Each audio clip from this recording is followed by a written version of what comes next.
When you scroll through your Facebook or Instagram feed, seeing other people's highlight reels, successful business deals, lavish parties, or perfect vacations, all the standout moments from people you actually know, only to look back at yourself still living in the behind the scenes of your own life, do you know what just happened in your brain? In that moment, your brain just activated its natural comparison mechanism, designed to evaluate against people you truly know, not to process hundreds of perfect moments that have been edited and carefully curated that you see daily on your feed. This is exactly why you feel the way you do. This mismatch is silently reprogramming your brain in a negative direction, making you feel like you're never good enough. But here's what's fascinating. The most successful people in the world have learned to master this very mechanism. They transform comparison from enemy into teacher, turning it into the most powerful personal positioning system. And I'm going to share with you the ways they do it. Have you noticed how just one achievement photo, a travel status, or a short story about someone's extravagant dinner on Facebook or Instagram can make you feel small, lost, or even like a failure? There are nights when you lie awake wondering, why don't I have those things? What am I doing wrong? Am I being left behind? But that's how social media works. You're not alone in these comparisons. They show up like an endless stream of individual stories. It's a subtle, nameless pain. A tiny cut repeated over and over, slowly wearing down your self-esteem. First, understand that comparison isn't a character flaw. It's how our brains are wired for survival. Thousands of years ago, knowing your place in the group could mean the difference between life and death. Those with higher status had better food, safer shelter, and more opportunities. Your brain still works that way. But instead of comparing yourself to 20 or 30 people in a group or tribe, now it's comparing you to hundreds, even thousands, every day on Facebook and Instagram. And here's the harsh truth. You're comparing your behind the scenes to someone else's highlight reel. You know your own struggles, doubts, and weak moments.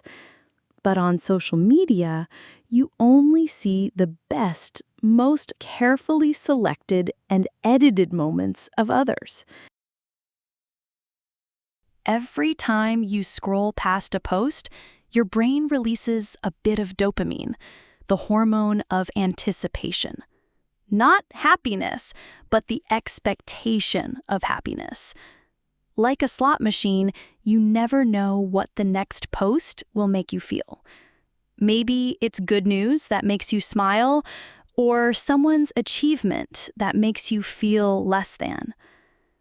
This uncertainty is what keeps you hooked. Your brain is always seeking the next dopamine hit, even when it comes with insecurity and anxiety. Psychologist Leon Festinger showed that we evaluate ourselves by comparing to others. There are two types of comparison.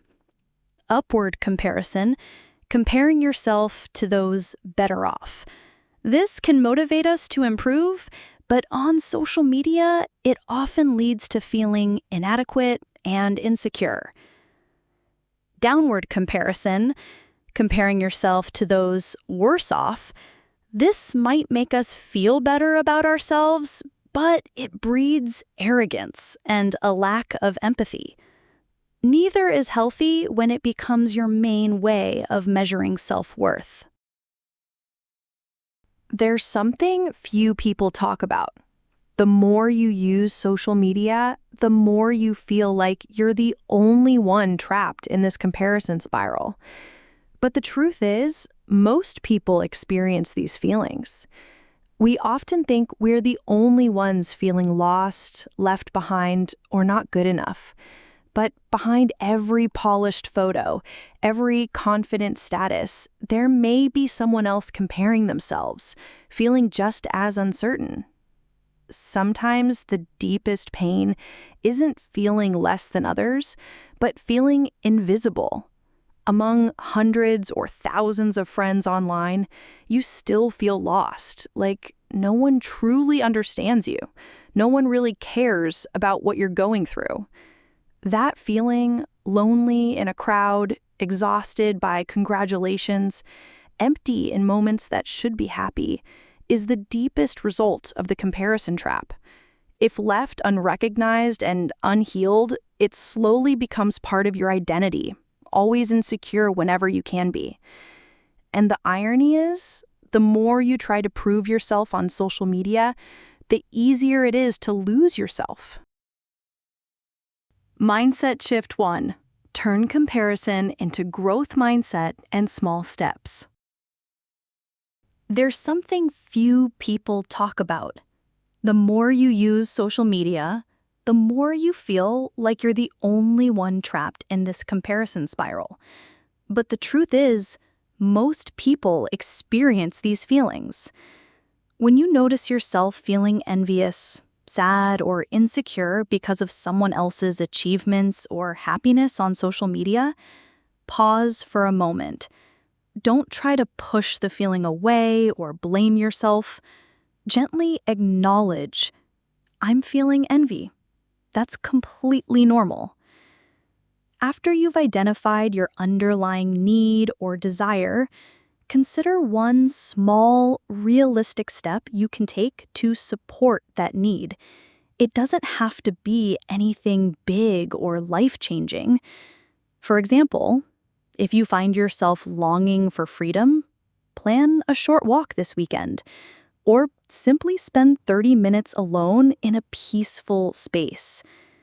If you're seeking growth, find an inspiring article, video, or book in an area that interests you. And always remind yourself, this feeling is just a signal, not a judgment. I get to choose my response. By pairing self-awareness with even the smallest step forward, you'll start to transform comparison into growth. You'll gradually reclaim your sense of agency and optimism. Mindset Shift 2. Practice good enough gratitude. We live in a culture of never enough. Never successful enough, never attractive enough, never happy enough. Social media amplifies this feeling. Instead of focusing on what you lack every time you go online, try something simpler. Whenever you notice yourself comparing or feeling anxious after scrolling, pause for a few seconds. Close your eyes and think of one small thing that made you feel good today. Maybe it's a fragrant cup of coffee. Maybe it's a caring message from a friend, or just a quiet moment to yourself. You don't need to write it down. Just allow yourself to fully feel that small sense of sufficiency, even if only for a few seconds. If you want, you can set a goal to remind yourself of one such thing each day whenever negative feelings arise. Mindset Shift 3. Create intentional consumption.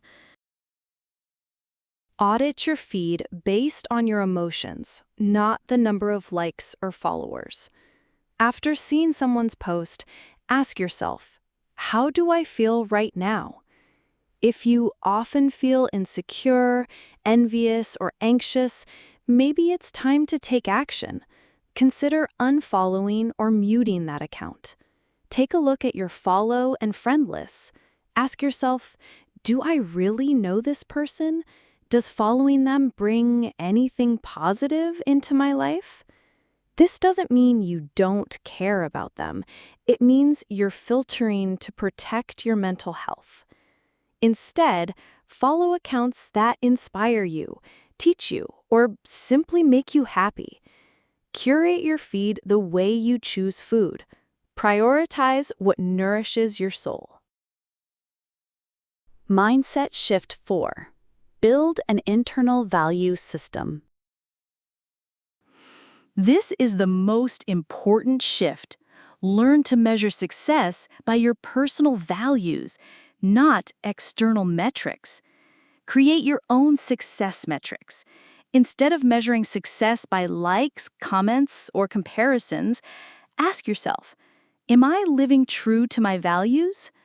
Am I growing into a better version of myself? Am I making a positive impact on those I care about? Reflect on your core values and evaluate how well you've lived by them. This will become your internal compass, helping you navigate life without constantly looking sideways. Social media isn't the enemy. It's a tool. And like any tool, how you use it determines its impact on your life. The problem isn't what others post. It's how you respond. When you understand the psychological mechanism behind comparison, you begin to have a choice. You can choose curiosity over envy. You can choose gratitude over scarcity. You can choose to measure yourself by your own journey, not by someone else's race. Remember, your real life, with all its ordinary moments, struggles, and small joys, is worth more than any highlight reel on social media. Next time you open Facebook or Instagram, pause for a second and ask yourself, what am I looking for here? And how do I want to feel when I close this app? If these reflections resonate with you, try to notice your feelings the next time you scroll. That's the first step to reclaiming emotional control from social media and from your own life.